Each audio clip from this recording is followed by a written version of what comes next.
Grant Hollaway, Senior Research Scientist with Agriculture Victoria, Horsham. The key message that I wanted agronomists to think about going into the 2018 season and beyond is the role of avoiding highly susceptible varieties for sustainable disease control. What we know from our experience is that where we remove varieties that are highly susceptible to a disease, we can get long-term control, and there's some very good examples of this where that's worked successfully in the past. The piece of information that we put together every year to support our growers with avoiding susceptible varieties is the Cereal Disease Guide, and that's released at the GRDC updates each year. And that provides the latest ratings that are brought together by research that's done nationally to help people identify, well, what are the highly susceptible varieties that ideally they should avoid, or even avoid putting them into high-risk situations.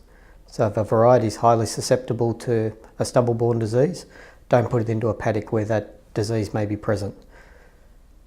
Equally, it highlights to growers, well, which varieties are at risk so that they can then put in place appropriate management during the year.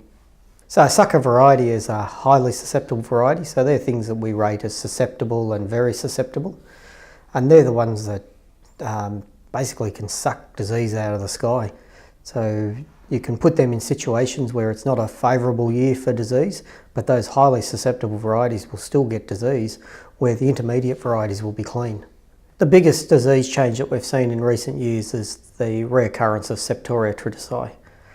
So for the last 4 or 5 years it's been an issue in the high rainfall area, and that's a re-emergence of that disease because it was the biggest disease that we had in Victoria during the 1970s and into the early 1980s. But at that point in time, new varieties were released which had intermediate levels of resistance, and so our sucker varieties were replaced with things that were intermediate, and that gave us 30 years without that disease being around, and that was all because we didn't have highly susceptible varieties in the system. So for Septoria, we're really encouraging people to develop an integrated disease management approach, so using all avenues of disease management. So where possible, avoiding the most susceptible varieties. And when we say avoid the susceptibles, that's not necessarily having to grow something that's resistant, it's just avoiding the worst of them and go to something that's intermediate, and that makes a big step forward for control.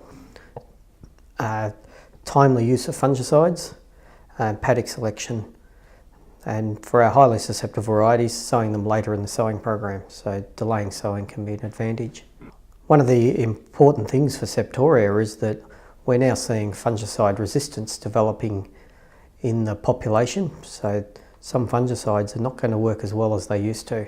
So we're really encouraging people to start adopting strategies to extend the life of fungicides, and that involves not using them when they're not necessary. So if there's not the disease there, if we've got a resistant variety, we don't use a fungicide just in case.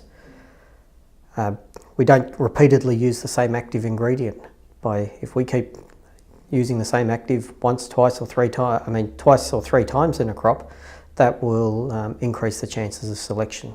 Where possible, we mix actives and mix across activity groups.